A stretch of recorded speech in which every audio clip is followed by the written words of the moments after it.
আরে প্রাণতে জীব আজি গো মাগ বলি পিলা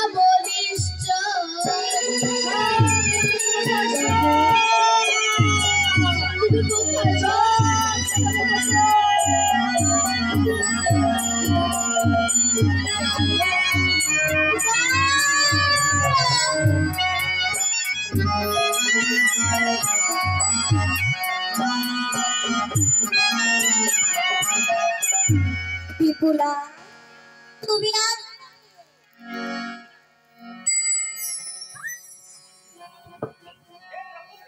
বিপুলা তুমি আজ আমাকে মনে প্রাণে ডাকছো কেন বিপুলা? আজ আমি তো তোমায় বড় বিপদে পড়ে রেখেছি। আমি তো বলেছি বললে আমাকে ডাকবে। বলো বিপুলা এমন কি বিপদে পড়েছো? দেখো না মা, তৃণমুষ্টি চন্দন কাষ্ঠ পুড়িয়া করিলাম চাই, তথাপি তো সিদ্ধ হয় এই লোহার খোলাই। বিপুলা আমার আদেশে অগ্নি উঠিবে জ্বলিয়া, সিদ্ধ হবে লোহার কলাই, হাসবে বানিয়া।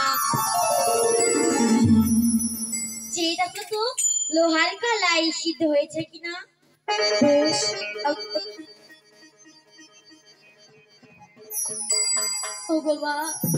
আজ তোমার কৃপায় লোহার কলেজে সিদ্ধ হয়ে গেছে। বেশ আমি এখন আসি।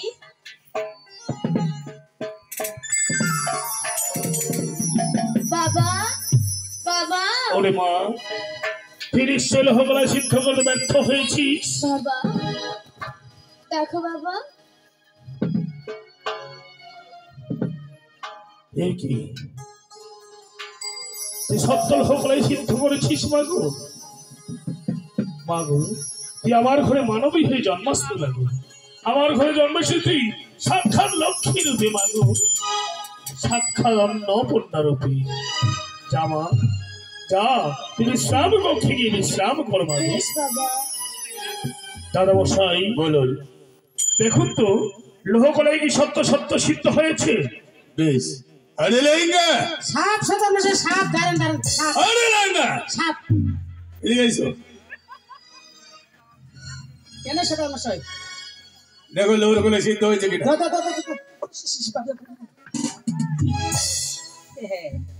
গরম করিস কি রাখবে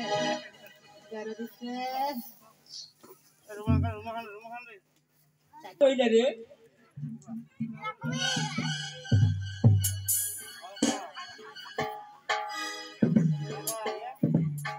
লেঙ্গা ভাই,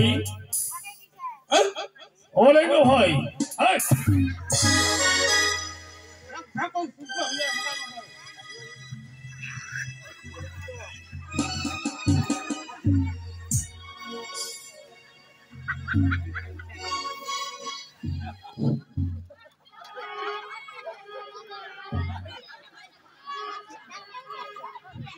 লোহকলাই কি সত্য সত্য সিদ্ধ হয়েছে? দূর থেকে কথা বলবে। দাদা মশাই বলুন, আপনার লেঙ্গা মাত্র কি যেন বলছিল, ফেক ফেক ফেক ফেক, ওর কথা মাঝে মধ্যে আমি বুঝতে পারি না, তবে ও বলতে চাইছে মানে সুসিদ্ধ হয়েছে আর কি। ও সিদ্ধ হয়ে গেছে? হ্যাঁ সিদ্ধ হয়েছে। বাহ বাহ বাহ। আরে লেঙ্গা মারা যাবে তো ওইভাবে খায় নাকি? আরে সম্পূর্ণ খেয়েও না, কিছু লিখে দিও, তোমার বৌদি মুড়িকে দেখাতে হবে।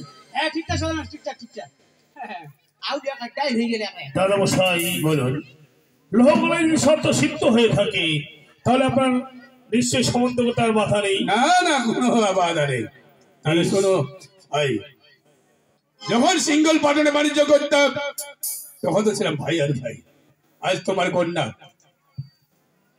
আমার পুত্রের সঙ্গে বিবাহ দিতে চাই, সেই সম্পর্কে হলাম আজ হতে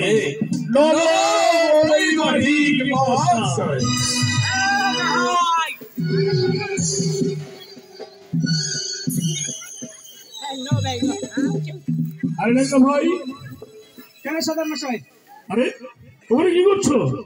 আমরা তোমরা যেরকম বেহাইয়ালা বললাম আমরা বেহাইয়া লগন না। ওনাকে তুমি চেনো? হ্যাঁ চিনি সদার মশাই, তোমার ভাই। আরে আমার ভাই নয়, তোমার মতো না করে দেখো চেহারাটা। আরে তোমার যে বৌদিমণি আছে কিনা, হ্যাঁ হ্যাঁ হ্যাঁ তোমার বৌদিমণির হ্যাঁ। ভাই হবে, ওহো, মানে আমার শালা বাবু। তাহলে আমার বেহাইয়া হবে। হ্যাঁ সত্য তো বিয়েই হবে। হ্যাঁ বেহাই। শোনো বৈবাহিক মাস, বলুন দাদা বসে। চম্পকনগর থেকে উজানে অনেক দূরত্ব, তাই আজই আমি বিবাহের দিন ধার্য করতেছি। সত্য, তাহলে অনেক করে প্রয়োজন না, গণকটা করে প্রয়োজন নয়। যখন আমি পুত্রবধূ বরণের জন্য বের হই, পঞ্জিকা দেখে বের হয়েছিলাম। তাই নাকি? হ্যাঁ, যদি বলুন না কেন? তাহলে আপত্তি না থাকলে আমি সম্পূর্ণ কথা বলতে পারি। তাহলে শুনুন বৈবাহিক মহাশয়, 25শে বৈশাখ রোজ বুধবার, লগ্ন হলো গোধূলি লগ্ন। যদি আপত্তি না থাকে আপনার, এই তারিখটি শুভ লগ্ন হিসেবে আমি তারিখটি বেছে নিয়েছি। বেশ, তাহলে সেই দিনটি ধার্য করা হলো। বেশ, তাহলে বিবাহ তো লেগে গেল। বিবাহ বলতে কথা অনেক কাজ। সত্য, আপনি এই জানিতে বিবাহের সাজ সাজুন, আর আমি চম্পকে দেখিয়ে বিবাহের সাজ সাজি। বেশ, তাহলে বিড়ম্বন নাই প্রয়োজন। তাহলে আমি চম্পকে যাওয়ার জন্য অনুমতি দিন। বেশ, আপনার যাত্রা যেন শুভ হয়। নমস্কার। নমস্কার। আরে লেঙ্গা, চলো ভাই, চম্পকে দেখিয়ে অনেক কাজ করতে। চলো চলো চলো চলো। এই রেঙ্গা ভাই, শোনো তো, শোনো তো। কেন সদার মশাই? তুমি চলে যাচ্ছ?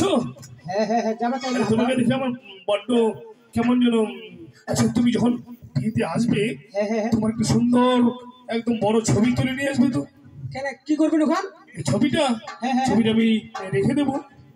কোন রাখবেন সদার মশাই? কোথায় রাখবো তুমি জানো? কোথায়? তোমার ছবিটা আমি রাখবো পায়খানা ঘরে। ও দাদা আমি শুনিয়া। পায়খানা করবো আর তোমার মুখটা দেখবো। বাবা দারুণ ভালো সদাগর মশাই। দাদা শুনিয়ান, এবার সদাগরের বাড়ি এত জায়গা থাকতে মোর ছবিটা তোমার জায়গা নেই। আমার কদিন কতকে বল পায়খানা ঘরে তুমি। ঠিক আছে ঠিক আছে, তাহলে তুমি আসো। হ্যাঁ ঠিক আছে সদাগর মশাই, নমস্কার সদাগর। নমস্কার নমস্কার। বিবাহ বলতে কথা অনেক কাজ, তাই আমার একমাত্র কন্যা আমার মেনকার অজান্তে আমি শুভ বিবাহের দিন ধার্য করলাম। আমার মেনকার একান্ত জানা প্রয়োজন। এসে অর্ধাঙ্গিনী আমার আমার অমতে কোনোদিন যাবে না। কইনি মেনকা, ও মেনকা, মেনকা, ও মেনকা।